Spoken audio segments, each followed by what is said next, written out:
Status exists only in your head. My status exists only in your head. It's your judgment of how much you respect me. And so status is a completely voluntary process where we only get as much as other people think that we should have. And so it can feel harder for us to influence that because it exists only in people's minds. It's not something we can actually grab on and hold on and sit on and steal.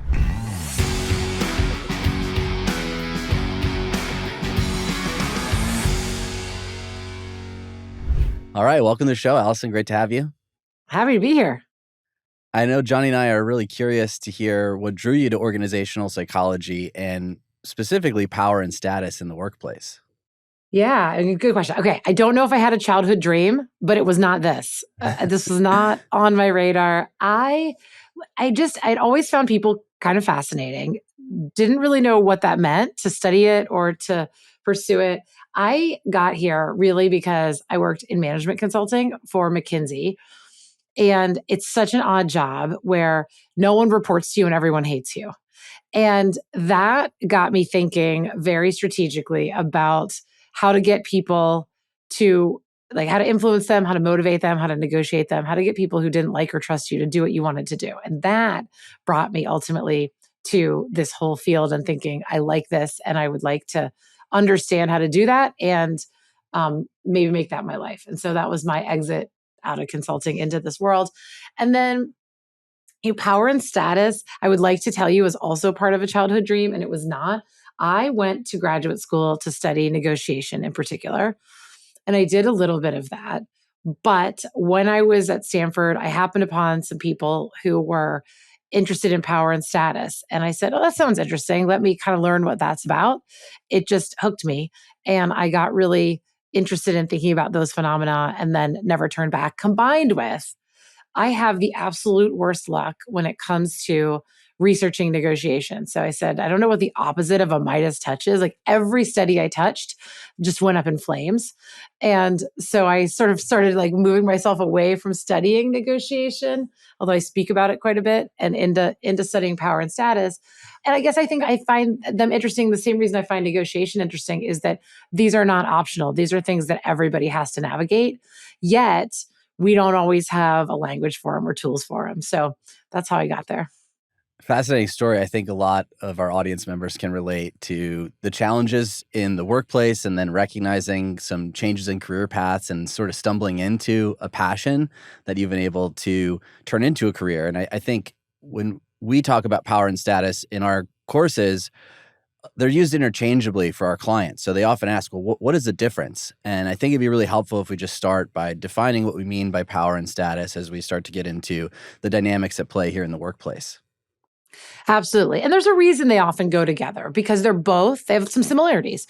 They're both huge sources of influence and they're both fundamental human needs, things that all human beings seek. And so, as we think about advancing in many hierarchies or systems, it can be the case that as we advance, both might come to us. So there's reasons that people would talk about them together. But yes, they are different. And the difference is also important to understand. So power is controlling resources that have value to you and to other people. So when you have dollars, that's a resource that people value in all contexts, then you often have power, right? If I am the one who decides whether you get the money or not, then you're often going to be more likely to try to make me happy, to be influenced by me. But it's not the only resource. We might control information. We might control access to people. We might control the ability to give somebody a good performance review or a bad one. There's lots of stuff we control.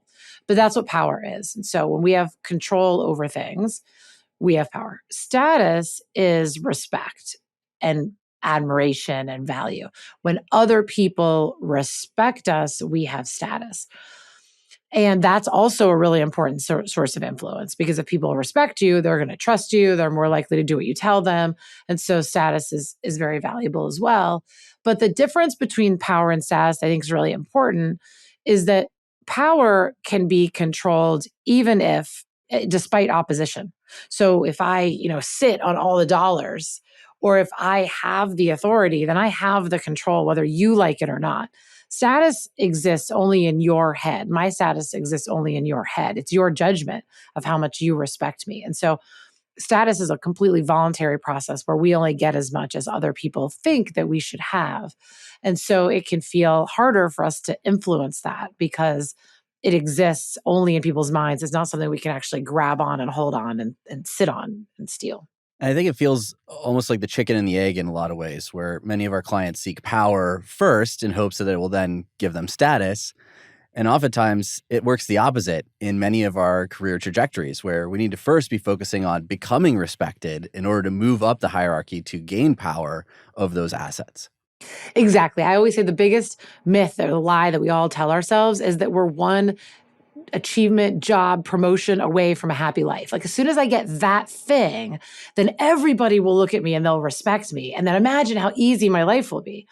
So we do crave the respect and we think it can come from an achievement or a title or power. And it can, but the much more likely scenario is the second one you outline, which is if I am a person that is highly respected by people around me, they are going to be much more likely to want to put me in positions of power, to give me resources, to help me advance. And that piece of status leading to power is something that sounds very obvious once I say it, but often in how we pursue these things day to day, it falls by the wayside. We just are very focused on getting the resources and not thinking about, well, people have to give me those things. What's going to need to be the case for them to decide I should have the resources? Oh, how they feel about me and think about me is probably pretty important. And when you feel like you lack power, it can be difficult then to think, okay, well, how can I start to gain respect? And how can I lean into gaining respect when you have to look to people in power to give you those things that you're after? Absolutely. Yeah. So this is, I think, part of the challenge and why we under strategize, I guess, on our status, kind of over strategize on our power is two reasons. One, we don't often have a language for it of what's that thing I'm trying to do? Oh, okay. That influencing how you see me is actually has a name and that thing is called status and that I could influence that. And it does feel a lot harder to control because the power feels singular. Like if I were to get that job or that raise, that one thing, then I would have the power. But my status exists in lots of people's minds. So I have to influence all of them. And that just feels like a much harder thing to do. So that's one of the things that I try to do in my work is to make it feel simple and tractable so that people recognize, wait a second, I do have a lot of influence over how people see me. It's not as complicated as it initially appears. And that doing simple, authentic things well could shape that in a way that would get lots of people, including those who have power over me, to see me the way that I want to be seen, a way I deserve to be seen. Power and status are certainly two things that all of us would like and a lot of us chase. But the thing that I see a lot is when it comes down to it, the behaviors and actions that you're going to have to demonstrate in order to receive that status for a lot of people. It's like, well, I'd love this status, but I just don't want to do all of those things. Well, if you're not willing to learn, if you're not willing to build yourself up, no one is going to see you as a high status person. And then, whereas power comes into play, in my 50 years, I've certainly met a lot of people who chase power, who would love power and has all sorts of things to do when they acquire power, accept all the work that they need to do in order for somebody to give them power, to know that they're going to wield power in a manner that's not corrupt or evil. That's right. I mean, when you start to think about the idea of I'm chasing, I want this, and they actually say this, they are fundamental human needs. All human beings want power and status. So one of the things I think is also important is to legitimize the fact that seeking these things doesn't make you a crazy or weird person or a power hungry person. That having control, having autonomy, being able to be in charge of something, not everything, but to be able to have some control over your life does make life better. To be respected does make life better. So they are not evil things to pursue. They are something we're all chasing, but no one wants to talk about. And so it's okay to want these things. But you also have to think about, yes, to your point, these are generally things that for even power, which we could steal, is generally given. It's given voluntarily by other people. And so when you start to think through, well, when I'm in that situation, and what makes me more likely to want to give somebody resources or put them in charge? I joke, I have a teenager. I have 3 kids. My oldest is on the verge of driving. I'm like, if I have the car keys and that's my resource, Well, am I going to give you those car keys? Yes, if I see you as a person who I think is going to use them particularly well. And so my judgment of you in that regard and your status and my respect for you ends up, being really relevant. So we think that way.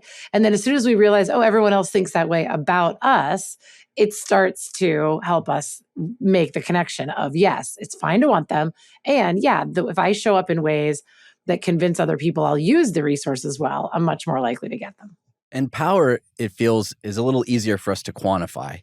So title, resources given to you that you're in control of. And we often have a status blind spot. So we aren't very clear on how we're perceived. We have a vision in our head, and we do this with clients when we do video work where they're like, I'm warm, I'm fun, I'm vivacious. And then we get them on camera in the classroom, and the second they go inward with a little anxiety or feel some tension or pressure, all of that warmth disappears. Even though internally they're feeling like, yeah, I'm warm, or maybe someone in the past has told them they're warm, they're not showing up in those key moments in ways that actually give them the status that they need. That's right. So with the power, like if when you have the thing that you know is valuable, like I can hire and fire you and I know you care about that, there's no ambiguity as to whether or not I control that resource. And I'm pretty sure it matters to you. With status, you're right. There's more ambiguity because here's the thing, status is just perception. So when your client says, I'm warm, yes, I would assume you are, the meaning you care about other people. That's not the point. The point is, do they think that?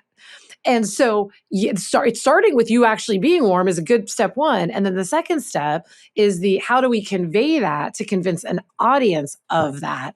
And, I'm sure we'll dive into this, but the two things that matter a lot for status is, do I think you care? And do I think you're good at what you do? And I always say, if I'm talking to a person who doesn't care and isn't good at anything, I can't help them. That's not what I'm here for. I'm only here for people who do care and are good at things. And now it's just about what are the signals that will convince your audience of that. And that's the piece that people have to start to pay attention to, recognizing you have the underlying assets, but it is a game of perception. You just brought up another great point, which is if you don't like the way things are, you are going to have to be proactive and change them. In order to be able to do that, you're going to need status and power. Otherwise, it's going to be continued to be used in a way that you don't like. And so you don't have a choice in the matter if you don't like those things. You have to build yourself up. You have to earn that status. You have to acquire that power. Otherwise, it's hope is a strategy, and we know how well that works out. Absolutely. I mean, I always say status and power are resources. They are resources to being able to live a happy, satisfying life in the same way that your health is a resource. And so people might want to use their health for very different things, in just same way you might want to use your power and status for very different things. But they're resources that give you options. And those options generally contribute to people enjoying their life more and having more satisfaction. So even if, people say like, I don't care if I get promoted. You don't have to want to get promoted, but when you have control over things, then you can decide what you want to do. Maybe you really care about, using your power because you want to give people opportunities, like people returning to the workforce, or, you want to redistribute wealth or whatever it is that you would value in your life. If I have the control, I have the ability to make some decisions that will allow me to live out and create the world that I want to see. And so these are resources that don't simply benefit you. They can do whatever you want with them. But just like your health, when you don't have it, then you can't do much. And what do you see are the biggest misconceptions that people have with status in the workplace specifically? One of the things I think is that there's this tension that has to exist between being authentic and being strategic to build your status. So, okay, wait a second. If I accept the idea that, yeah, other people have opinions about me and how I behave can affect those opinions, but wait a second. As soon as I start thinking that, now haven't I gotten away from being my authentic self? And I want to be my authentic self. So therefore, the only solution is to not care about what people think of me. And it kind of ends up in that circle. I say, no, I really very much believe so much in authenticity. I don't do anything doesn't feel like me, and I don't want to be living any kind of lie. I also very much believe in strategy, which is that how we show up matters. So I say, as an example, like my teenage son is lovely. He's not very teenage, at least yet. But like when I think about, like, we don't talk about someone acting like a teenager as a compliment, right? That's a person who says, I do what I want with regard to your consequences. And nobody's going for that. Nobody says, yeah, that's the look I want to have. So there does exist a place for authenticity and strategy. And that is to say, I do very much care about other people and doing good things for other people, being other oriented. That's authentic. And then the question is like, well, a strategic thing might be, well, how do I show that? So, and here's an example. Like, everyone's had a terrible day, where you just wake up and everything goes wrong and your car breaks down and you spill your coffee on yourself on the way to work and everything. And you might say, those things all true, they all happened. But if I get into a meeting and I go into a 20-minute like complaint about how my car broke down, that's probably not very productive in the energy that everybody else has. So I'm not going to like go into it right now. I'm just going to put it aside because I really want this other person, maybe let's say I'm interviewing somebody. It's like, I want to introduce them to my company in a very positive way and not tell them like about all the authentic and truthful bad things that happen. And that just would be a small moment of strategy of saying, yeah, I'm not being inauthentic by trying to make you feel welcome here, even though I had a bad moment. I'm thinking about your experience and what I could do. So when we start to think about all the different ways that we can be our true selves and still influence how people show up, I think we get to a much better spot that feels better for us. We like it, and it actually gets us better results. A blind spot for a lot of our clients, and they tend to fall into this lone wolf camp, where they believe that if they just outwork everyone and showcase how hard they work and skill build with no regard for status, that they'll ultimately get power, and then with that will come status. In actuality, they disregard other people. And then maybe they do get rewarded in that instance for that hard work, but now they have to manage other people and they have low status. And that power is not wielded in a way that gains them status that they would want to have to lead a team, to have success in initiatives. So they're leaning into the wrong things to the detriment of their status in a lot of ways. So their coworkers find them to be off-putting. They find them to be difficult to work with because they're leaning in ways that they think will get them power, but ultimately people don't enjoy working with them because they feel isolated. That's right. I mean, everyone gets to have an opinion about you, whether you like it or not, and whether you think that opinion is right. And so that can be really unfortunate, especially for people who, like one of the things that, when I wrote my book, I wrote it for women, even though we're talking about a universal phenomenon. And one of the reasons I wrote it for women is because gender is a status characteristic. So there could be times that you might be in a category where the world does give you less status than you deserve or less status than you would get if you were in a different category. And that's really maddening. It's really unfair. At the same time, the idea that, this is something we all have to navigate. Everyone gets to have an opinion about us, starts to make us realize that, well, wait a second, not everyone's opinion in this 8 billion plus world, person world matters, but a lot of people's do. We come into contact with a tremendous amount of people who could make life easier or better or happier or sadder. And the way when we start to think about it that way, like the people who are my, colleagues, for example, my subordinates, what they think of me does have a real impact on my ability to do my work, my ability to be influential, perhaps my ability to advance, et cetera. And so, yes, when we start to think about everyone gets to judge our status, and for a second, that feels incredibly frustrating and unmanageable. How can I possibly, influence everyone? It does start to open you up to this idea of, well, yeah, how I interact with them matters a great deal. And perhaps it may not matter today, but I always say status is an investment, and it maybe how that person thinks about you today doesn't make a difference, but tomorrow it very well might. And the best time to build your status is when you don't need it, is when you don't need anything from anybody. And thinking about how do I invest in it all along so that when I have a relationship and that person's opinion of me starts to matter a great deal. Like maybe I'm going to give them work and I want them to prioritize my work and put their best effort into the work I'm giving them. So what they think about me matters.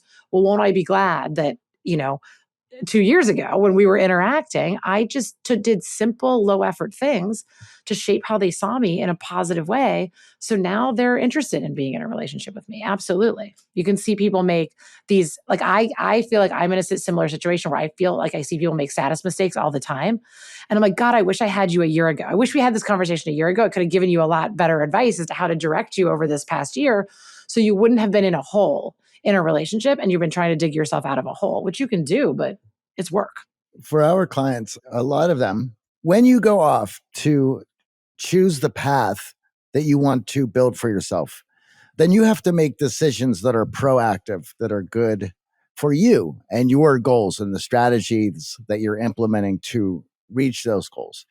When that's the case, you're not being reactive anymore. You're being proactive. So rather than waiting around to see if everyone accepts you and the decisions you're making, you now have to go outside your comfort zone, make the decisions for yourself that are going to get you towards those goals. So for our clients who are now just putting themselves out there, how do they balance assertiveness with approachability in a way that maintains their likability? Yeah, you're speaking my language. So proactive, not reactive, for sure. Of thinking about, well, what do I want? And then once you're clear on that, it starts to make decisions very obvious. And yes, the key about being well respected is that judgments of respect are not random. So I always say we're always judging other people. We are, all of us. Doesn't mean we're judgy, just that's how human beings are. So you're making conclusions about other people. And at the same time, they're drawing those conclusions about you. And the judgments that we make about other people, they aren't random. They're based on two things. And back to, I was alluding to, one, you're saying warmth, likability, caring. I'm trying to judge, are you friend or foe? And from an evolutionary perspective, right, we are quicker at being able to judge whether somebody is friend or foe than whether they are good at what they do. Why? Because your intentions are actually paramount. If you're my enemy, it doesn't really matter whether you're good at what you do. I need to know, like, are you going to kill me or are you going to help me? Once I figure that out, then I can figure out, can I trust you? Do I want to be in a relationship with you? So these are the two dimensions. What are your intentions? Are you warm? Are you other oriented? Are you just out for yourself? That's one. And a lot of that'll be the likability, the approachability. And then the other one is this assertiveness. Are you capable? Are you dependable? Can I rely on you? And when we believe those two things about another human being, you care about me and people other than yourself, and I can rely on you. That's the magic for I'm going to respect you. And you mentioned balance. In theory, right, the idea of a balance suggests they might be on like ends of a seesaw. And so the more I lean into one, the worse I can do at the other. And that's actually not how it has to be. We often act like it's that way. So there's science, and psychologists are very good at coming out with very long, multi-syllabic terms for things. But there's a phenomenon in psychology called compensatory impression management, which you can forget as soon as I've said it. But what it means is if I want you to see me as really assertive and competent and strong, my natural tendency will be to show up as less warm and likable and approachable and nice because that feels strong. So I want to be one thing, I show up as less of the other. If I want you to see me as nice and friendly and approachable, I'm going to downplay my capability, my assertiveness, my strength. So oftentimes we treat them as if we're standing on a seesaw. We can as more we tip to one, the less we get of the other. But actually, if we look in psychology, they are two independent dimensions. They're like an X and Y axis. So you can be both at one time in someone's brain. There doesn't have to be a trade-off. But it does mean, to your point, you have to be proactive rather than reactive, because not all behaviors necessarily will help you show up as both things. And so what you're trying to think about is, how can I, in authentic ways, show up to you in ways that signal to you, I'm both of these things. I'm both very capable, very warm, and I'm very capable. And you absolutely can do it. Yeah, I think when we think of assertiveness, we often think of self-advocacy. And once you start only asserting yourself when you're putting yourself first, then of course you lose warmth and approachability and other people start to get nervous around you. But you can be assertive with helping the group. You can be assertive with helping the team and helping other people achieve their goals. So it's moving beyond just thinking about yourself. But unfortunately, a lot of times when we see assertive people, we see them acting in self-serving ways. And for those of us who really care about approachability and warmth first and are more people person, well, that doesn't feel comfortable to me. I don't want to be advocating for myself. And we see this come up around raise conversations, around promotion, and that self-advocacy.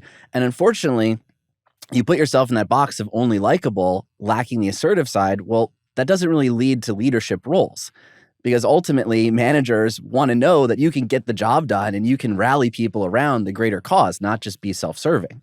Absolutely. But even with things that have huge benefits to the self, like my promotion conversation or my raise conversation, there are ways you could use language that still emphasizes that other oriented component. So for a promotion, if you're advocating for a new advanced title or role, you could say, look, my skills are really A, B, and C. And essentially, when I'm in this new role, that role also gives me influence to the outside world. It's going to give me opportunities to use skills A, B, and C in even greater ways for the benefit of the team and the organization. So my promotion is not simply a selfless thing, but as I move up, the skill set that's needed to be successful and deliver value to the company, to the client, to the team, it evolves. And that really is where my skill set lies. So you can, with a shift in language, start to tell a story about yourself that is still your promotion's good for you, but you're not saying, I should get this because I deserve it. I did all the work. No, it's when I'm in that role, that's what this role entails. It's well aligned with my skill set. We will all benefit from that. I'll get to do what I love, but also you're going to get the best parts of me used highest and best use for the organization. Even with money, you think like, how can I tell a story about salary that's beneficial to anybody other than me? But I give an example. It's Sheryl Sandberg gave the example in Lean In, but I often repeat it, where she says that when she negotiated to get the COO role of Facebook, I guess now Meta, with Mark Zuckerberg, and she was negotiating for a better comp package, she had a 2-sentence response, which I thought was absolutely brilliant. She said, "You're hiring me to run a deal team, so you want me to be a good negotiator. And by the way, this is the only time you and I will ever be on opposite sides of this table." And I thought that was a really smart way to frame asking for more money, because it's highlighting in 2 sentences the benefit to the other person, which is, yes, I am a hard negotiator. That might be hard in this conversation, but that's actually a huge asset you're getting with me.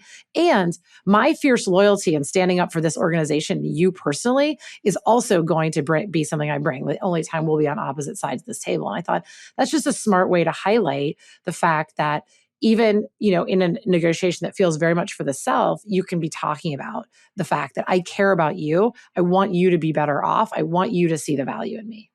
That brings up a great point for the folks who are nervous about making those choices because they don't want to be seen in a bad light in that office or take on enemies or anything like that. But again, your communication and how you choose to communicate those desires, the things that you want to shoot for, your strategies, if they're inclusive, everyone is on board, well, then you're going to be seen as a leader, not an assertive asshole who is just out for themselves. And that's incredibly important. And again, another skill that needs to be developed. Absolutely. So as soon as I would say that one of the easiest strategies that's very authentic to build your status is use something you're uniquely good at to benefit other people. And as soon as it's to their benefit, then obviously you're contributing, you're warm, you're other oriented, it's inclusive. And it can be anything. It can be something from, a skill that might even sit outside your traditional workplace. So I talk a bunch, and now people are actually taking me up about it because I talked about it in the book, and now people are writing me. So I actually have a newsletter queued up on this. I was saying that I have 3 kids. I work a lot. My husband works a lot. I've had to figure out how to have great childcare, like scaffolding in my life that allows me and my family to have a great life and also do all these things I do. And so I felt like this was a skill that I had developed, but I'm not a childcare expert. It's not a skill I get paid for, but it's still a skill. Yet in my professional life, I often encounter other people, often women, but not exclusively, who are saying something that leads me to believe that they are struggling. They talk about the fact that they just don't have any work-life balance, or they've lost their childcare, or whatever it is. And when those things happen, I found that taking just a simple step toward them and saying, "Hey, this is something where I might be able to help. I've struggled with this a lot. I actually think I've gotten kind of good at it. Could I help you?" And people are like, "Yes, please help me." And so I started sharing some resources and just writing them down. Here's the contract I use. Here's the script I use when I am like talking to somebody about, do they want to come into our family and like help us out? Here's the like set of tasks. Here's the like, templates I've created. And so I just share those things. And that idea of, I took something that I had to figure out anyway, that has brought a lot of value to my life, and then thought about a way that I could share it with other people. And even if it sits, for example, again, outside the bounds of the actual work we're doing, it's value that's being exchanged between people. And then people think, oh, Alison knows something, and she's actually willing to take some time out of her day to help me. That's really the narrative of building status. And so that's where I always encourage people to look, is whatever it is that you feel like you can contribute and help people out, if you start to identify those things and then just take a little bit of initiative. I don't run around like tapping mothers on the shoulder at the park asking them if I could give them childcare tips. I sit silent and I do my work, but I do listen. And the second I hear somebody on social or in my, face to face say something that suggests that this is an area where they're struggling, I think, oh, maybe I could help. And I just take a little bit of a step forward. And that's what I encourage people to do, no matter what their skill is, and to recognize that, at least as a relationship builder, it doesn't have to originate fully within the bounds of your workplace. It could be something else that could have value. Yeah, one of our clients, Dave, told us a story where he was applying for a job that was a bit of a reach for his background and his skill set. And he ended up getting the job, but he felt a lot of imposter syndrome starting in this new role. And he was listening through a couple group sessions and meetings over a few weeks, and he found that there was this one nagging issue that everyone complained about. It was tedious work. So he spent a weekend just solving that. And then he came in the next week and was like, hey guys, just want to run this by you. If you don't like it, no big deal. And he put it in front of them, and everyone on the team celebrated him. And immediately it changed his status in that team. So he came in with more power, but he was feeling internally like all of this self-doubt that he was given this power that he didn't deserve. And then that boosted his status. And all of a sudden he started getting promoted faster than he had in his other previous role, because he recognized, wow, being a little cooperative and listening to when people needed help, and then offering that ability to solve those problems that everyone's feeling but no one has the time to deal with, gave him that instant status boost that then fueled more power, more status, and more promotion. Totally. So I'm so glad you brought this up, because the skill that you have doesn't have to be one that you had walking in the door. You can develop it if you listen. So I have two examples on that same front. One was when I was in graduate school. And in graduate school, you're like the lowest of the low. You have no status, you have no power, you have no money, you have nothing. But you think, and you have all these like very senior people who are completely dependent on, what can I possibly give, because I'm in this full apprentice mode. Well, when we write academic papers, depending on where you submit them, they have to be submitted in certain kinds of formats. And one of them is the APA, American Psychological Association. It's nothing but a book. I'm sure it's online now, but like I'm old school. So it was a book, and it's like as thick as a phone book of the rules of the most mundane things, like the font you're supposed to use, the margins, how many different levels of heading you should be and where they should go, how every reference should be set up. It's just a style guide. Everyone has to do this. When I was in graduate school, I'm pretty good at memorizing stuff, and I needed to know these things because all that stuff would fall to the lowest ranking person, which would be me. So I just memorized all the rules because that wasn't that hard for me, and I needed to do it anyway. And then I became known as the walking APA manual, so that people would have a reason to talk to me. And when senior people were formatting their papers, I'm like, does the heading go here or here? I'm like, oh, it goes there. But again, does it matter that they could have memorized it too? No, because in that moment, they didn't want to look it up. I knew the answer. And when they came to me, I solved their problem. And that gave me a reason to talk to people. And I found that it was status building. So I always say to people, look for, to your point, just like your client did, look for an opportunity where there's a need that hasn't been met yet. You take the initiative, do the work, meet the need. And next thing you know, you're the expert on that thing. I had another woman, similar situation, but she was very entry level in her career, tell me that one of the biggest, most status building things she ever did was she joined an investment firm.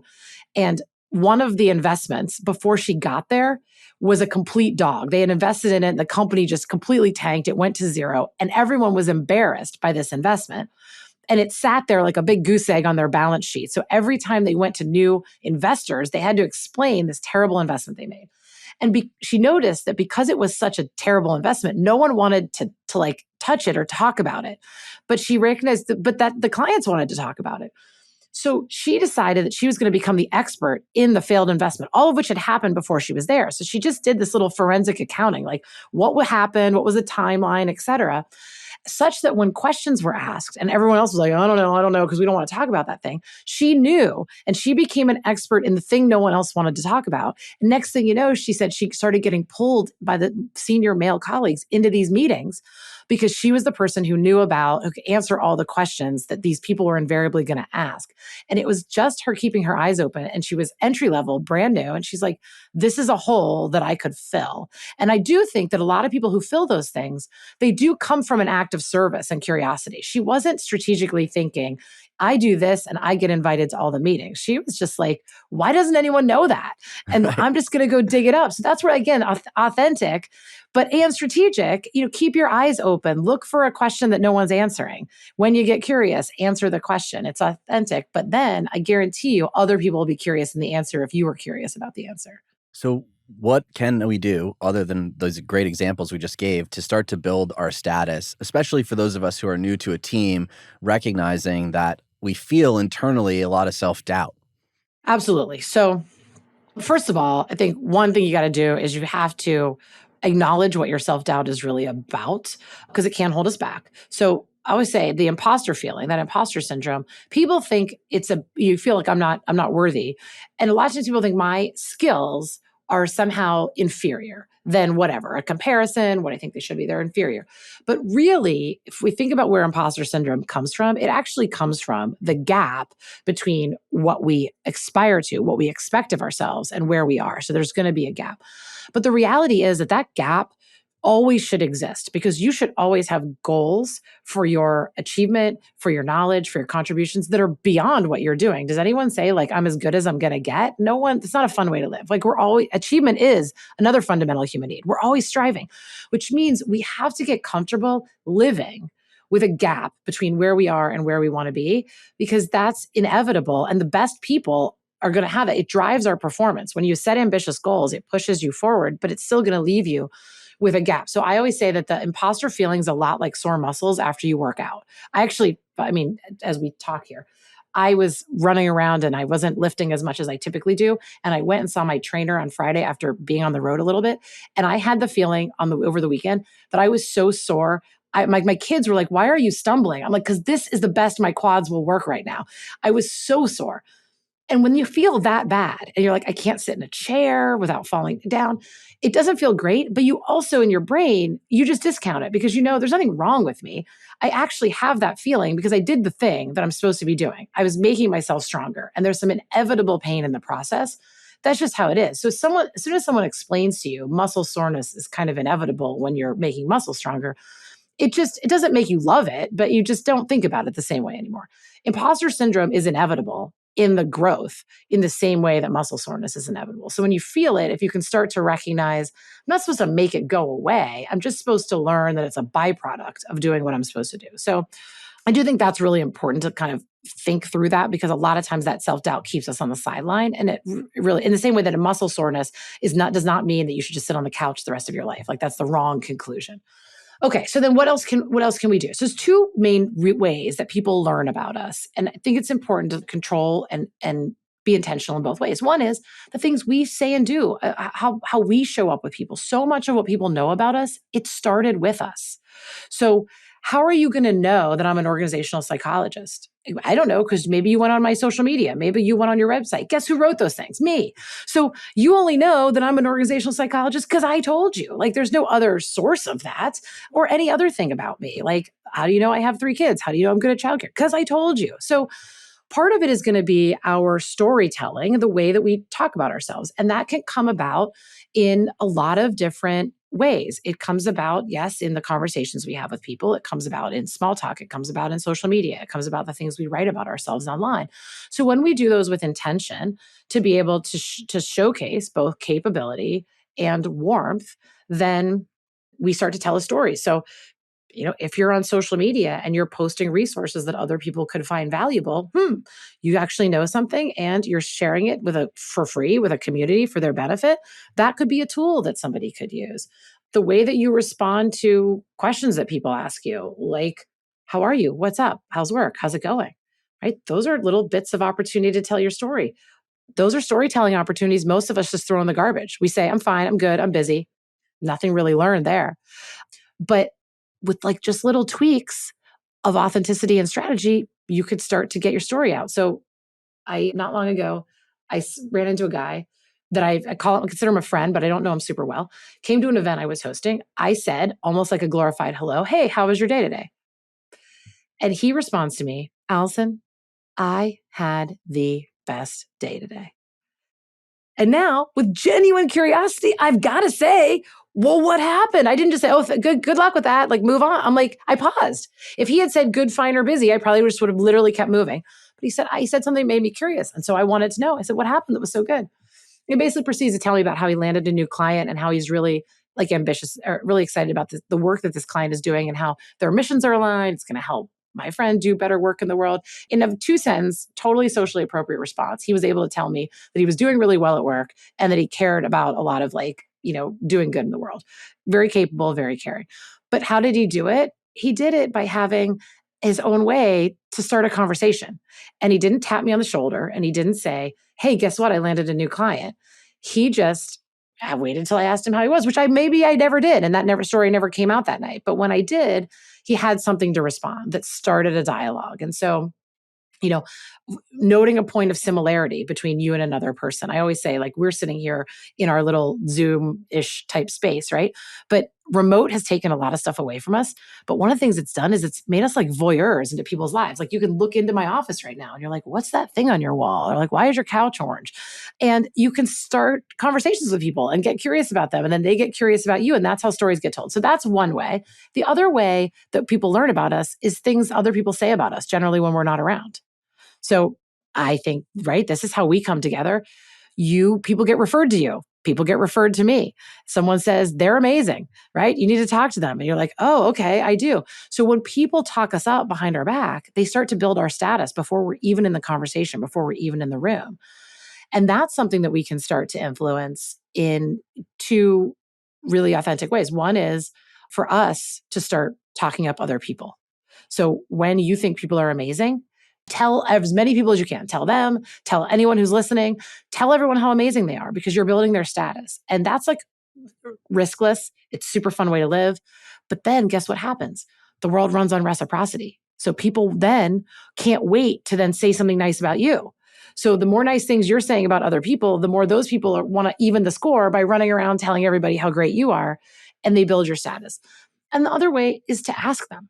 So it's a little scarier, but if someone has the potential if they have the ear of an audience and they have the respect of an audience and they could help that audience see you in a way that you deserve to be seen, to ask them to share that message, share the message of your great work. So you were saying a lot of people, you work with have their heads down doing great work. They should, and that's amazing. And then maybe what they could do when they lift up their head is to say to other people, I've been working so hard. I'm not great at publicizing the work that I do, but it has to be known. For me, I always say to people can't rely on you for help if they don't know what you're good at. So you got to tell them and to enlist the help of those people who do respect you to then build your respect with other people. We do a lot of storytelling with our clients. Those sessions are great because for a lot of them, they never really thought about how to articulate their origin story or the lessons that they learned so they can share those stories with other people and sell themselves without bragging, but also the ability to tell a story of what your dreams are so that you can get other people involved.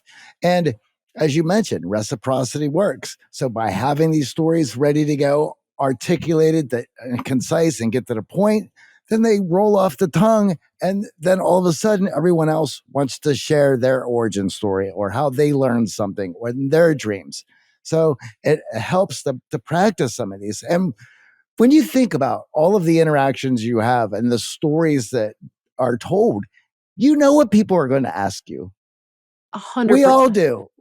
So to take some time and to write these stories out, practice telling them, and you will see everything change. You will see your status change in front of people. And we've said this a million times on the show, and you articulate it beautifully, is if we don't articulate who we are to other people, they're going to attribute a story to us.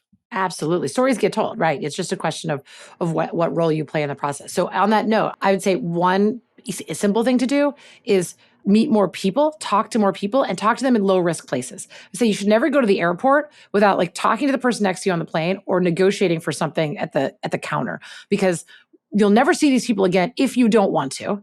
And the idea of practicing telling your story, and if you come across as like a little too braggy on the plane or a little bit too uninspiring, no big deal. You could literally walk off and you'll never see them. But you might see them and you might actually get some benefit. So one of the ways that we can get more people building our status for us is simply knowing more people. So the whole idea of building a network, which we've all been told, it does a variety of things for us. But I always say people can't talk you up if they do not know you exist. So step one, bring people into it. But I often talk about, and I wrote about her in my book, a friend of mine that has opened tremendous doors for me in my career.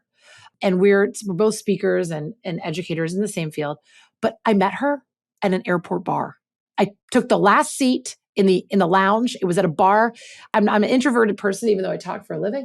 But she was next to me chatting up the bartender, and I overheard a little bit of their conversation. It was just enough to get me to turn to her and start chatting with her. And I started chatting. By the end of the conversation, we realized we had all these points of connection.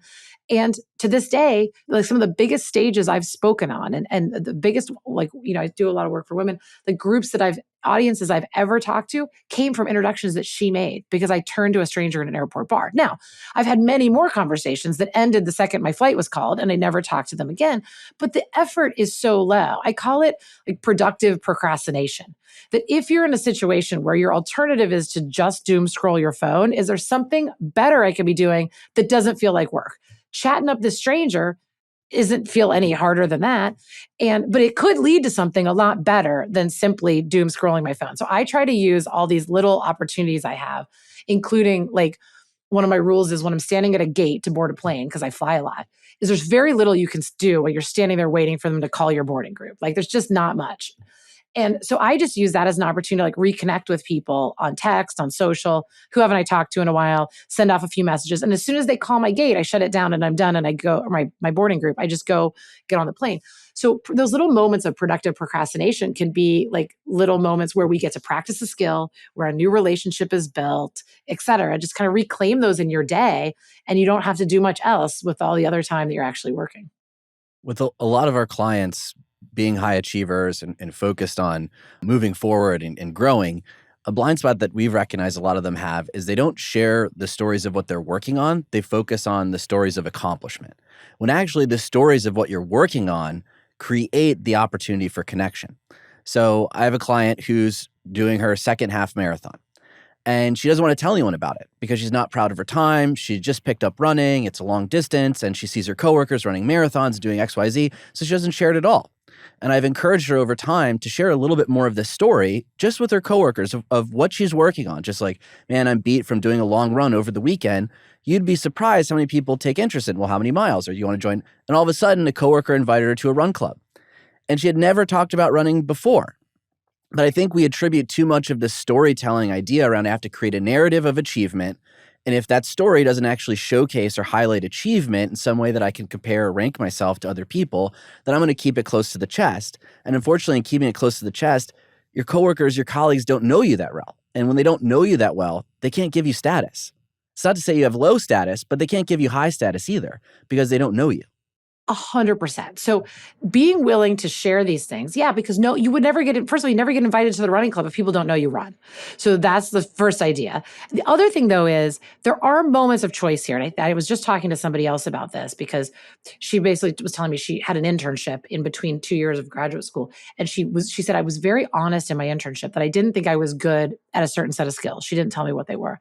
She said, but now I think I've been labeled or branded as not being good at those things. And I said, well, I'm sure it's overcomable, but in general, here's my advice. You may not think you're a great runner. You may not think you're a good, whatever her skills were. Let's say they were public speaking, but there's different ways that you could put that out in the world. You could say, hey, I'm new to running. I'm really excited about it. I'm loving my growth in this area. That's equally true, but a different message than I suck as a runner. You don't have to go around putting yourself down. You can still have growth while simply being silent about what you think your current level of achievement is, right? This is an area where I'm really committed to getting better. I want to be an amazing public speaker. This is my focus of growth over this internship or the next year. That can acknowledge that you're trying to improve without putting it in people's minds, I'm bad. And so when people are sharing their things they're working on, I think sometimes just a couple shifts in the words you use, because people say that because they think, I don't want someone else to think I'm bad. I'm going to tell them first. But then when you do that, all you do is put that narrative in their head, when chances are most people think running a marathon at any pace or half marathon is a pretty impressive endeavor. And they're impressed. So no need to tell them that. So just shifting the language, you can be growth focused and humble without a narrative of, look how bad I am at this. And every expert runner remembers their first race. So even if it's just your first, and you say, hey, my fingers have been really sore because I'm learning guitar over the weekend. No one's going to expect you to pick up a guitar at work and belt out a song, but every first-time guitar player can remember what it was like building those calluses on their fingers as they're learning the chords. So recognizing that even if it's your first time and you're learning something and it feels like you're starting out, but everyone else around you is advanced and they've been doing it longer, they can all relate to that first time that they picked up something, that they started running, that they signed up for their first race. And something to add to that as well is when you share that you're learning and you're new at something and this is taking a lot of effort, when you go out to support that person who may be playing their first show or doing their first race, and you take time out of your day to support them in that, that's huge to that person because they shared that vulnerability of being new, at trying this thing, at trying to get better. And then the other part of that, especially in any sort of new creative endeavors, which is how people, when they're just learning something and they are putting their own touch on it to make it, or it just becomes unique to them. And to be able to point that out and to show them that the way they did that was unique to them and that's something special, and to lean into that. This means a lot for those folks who are going out of their way to do these things. It's scary to learn and to put yourself out there like that. Absolutely. The other psychological phenomenon that's really at work here that we need to remember is similarity. The greatest basis of liking and attraction that psychology has ever found is similarity. Birds of a feather flock together. As soon as you're like me in some way, I like you more. So if I find out that you play guitar and I play guitar, that's a point of connection that draws us together. So the other reason to share this kind of information, even things that sit outside the workplace, is not just the growth and the support, but also the idea that it allows people to see the connections they have with us. If they know nothing about us, then they cannot find our similarity. And in particular, I often work with people who look different than the people they work with. And I say, if you look different and you do nothing to put yourself out there, the only thing those other brains are going to see is difference. And people don't like difference. People like similarity. So when you say, oh, why is there this, boys club where all the men are hanging together? It says, well, they don't think that you have things in common with them, but you do. And so, I always say, like, if you go to my LinkedIn or if you go to my website, you see things that are related to my work, but then I have sections of stuff that are things that no one needs to know, like that I love the Golden Girls and the Peloton and sushi and Hallmark movies, and that I consider myself a slow runner and a professional après skier. And that stuff none of it is work related. It's all, you might say, like frivolous and nonsense, but I'll tell you what, I can point to every single little piece of myself that I've put out there like that, where someone has written to me and established a professional connection because they felt personally connected to one of those things. And I get all the time someone asking me to potentially do work for them. And they say, P.S., what's your favorite Golden Girl? Like, mine is Sophia. And so those sharing of the stuff, not just the professional, but the personal, allows people to say, oh, that's how we're the same. And you obviously, every time you have that instant lift, I say, I have 3 kids, and obviously I connect with people with kids, but every time I meet somebody who has 3, it's like, oh, you have 3, I have 3. And then we get into this little like comparison of parenting 3 kids. It can be anywhere. So those things, I run, whatever it is, that also is the science of similarity, allowing people to see themselves in us and they connect to us that way. And that creates the opportunity for other promoters. So if you don't Exactly. feel comfortable bragging about yourself, having that similarity cements in that person's mind a likability that you also want to share their hard work in the workplace because they're a professional après skier as well. So understanding that these little bits of personality go a long way outside of just the work you're doing and the task you're accomplishing and the goals that you're driving forward for the company.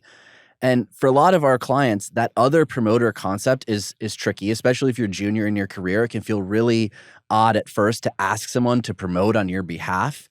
So how do we identify good other promoters, and how do we incentivize them to actually share this message if we ourselves are not good at selling, storytelling, or bragging about ourselves? Yeah, I mean, it's one is other promoters are always going to be able to do it more effectively and more efficiently. That does not absolve us of our own responsibility to start telling our story. But how would I identify somebody, especially if I was like new, starting out in my careers? You just need to pay attention to figure out, is there one person that you think really values you and respects you? And just get one. And so when you have one, whether that is your boss, whether that's someone who considers themselves a mentor, maybe that person sits outside your current organization because, again, yeah, you might be concerned about promoting within the walls of your company, but maybe you have to start with something else. You might have to start with somebody who you worked for a long time ago and you've developed a kind of a relationship with over the years. I would start with anybody you can identify. You say that person really respects me and thinks I do good work and is interested in seeing me succeed.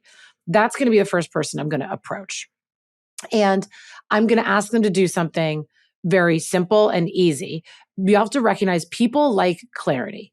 If we like someone and care about them, we want to make them happy, but we do not get up all day, every day and think, how can I make their life better? We're worried about our own lives. So if someone comes to you and says, hey, you know what would really help me? And then fill in the blank, they give you something that's really simple for you to do. You're like, sure, thanks for telling me because I want to be helpful to you. I didn't, I don't want to, I can't do anything, difficult. Now you've told me something I could do that's really easy. So fill in the blank. Here's what could be really helpful. I felt like I've had a lot of success on this project. I think you agree. I think we've been able to work really well together. It's hard for me, and I'm not senior enough yet that I can go into audiences and publicize my work. But I also know that if people, this is back to telling a story about how it benefits other people. If people don't know I'm good at this, I may not get more opportunities like this in the future. People won't know to lean on me. People won't know to come to me. People won't know to put me in those situations. Given that I am good at this, I think it would really help everybody if I could, continue to rely on these skills. And so something really simple, like I know you're going to be in this meeting next week. If there's an opening to talk about this work and mention my name and just get my name out there, that would be really valuable. And if there's not, there's not. And again, I do this all the time. I never ask somebody unless I am 100% sure that they really respect me and they're on my side. And I tell them what I want. And more often than not, people are excited to report back to you. I did it and it was great. Like I totally went in there. I got to drop, how well you were doing because people want to be helpful. And even if they don't, I'm still getting to tell my story to them and still getting to build that story. And so it does take a little bit of courage, but everything is an experiment. And this is where I think the psychologist in me is advantaged is when you run experiments for a living, you start to realize like you tweak a variable, you see what works. If it doesn't work, you do something different next time. So that's just one relationship, one time, do one thing and see what happens. And if you get a good result, you're like, oh, that was great. But since I've been talking about this, now what happens is people report back to me. And do I get more success stories than failures? Probably because people want to tell me that they're trying things I've said and they're working. But I've been getting these messages from people who say, like, I just texted my boss and told him when he was going into like the big, senior leaders meeting to drop my name. And my boss texted me back and was like, mission accomplished. I did it. People want to help you. And so it is a little scary, but that's where I say if it feels too scary and you're like, Alison, there's no way I'm doing that, fine, don't do it. Then all I ask of you is instead to just talk up other people, and start doing that. That one's not scary. And a lot of that is going to come back to you with them reciprocating to you. And we can dial down the scary by first soliciting their perspective on it. So you can say, on my last performance review, I got some feedback that they felt I wasn't taking enough initiative on presenting. I just got back from a presentation that you were in. How do you feel I did in that area? I've been leaning in over the last 2 quarters of the last year to really grow in this area. The second they say, actually, I thought it was incredible, then you could say, wow, it would be really helpful because I've been trying to get this promotion. I've had this feedback and working in this area. If you could share that with the managing partner, whoever is in charge of that promotion, that's going to actually be less scarier than you assuming if you don't know that, am I good at this or not? And they're going to feel really good after giving you that feedback to be like, yeah, of course I could share it with other people. I didn't realize that that was the perspective internally. I hadn't been involved in that review process. That's totally right. And if you want to, you can add in a little honest flattery, because everyone likes flattery, which is your voice is really respected around here. So when the things you say, people listen to. So if you can call attention to this, great, it would go a long way in shaping how other people see it. And so always making it appeal, to the extent it's true, to their status, because they're going to be able to have a voice in a room that you don't. And again, everyone loves flattery. It's like, you've just told me I'm amazing and everyone will listen when I speak, and I'm going to go say this thing.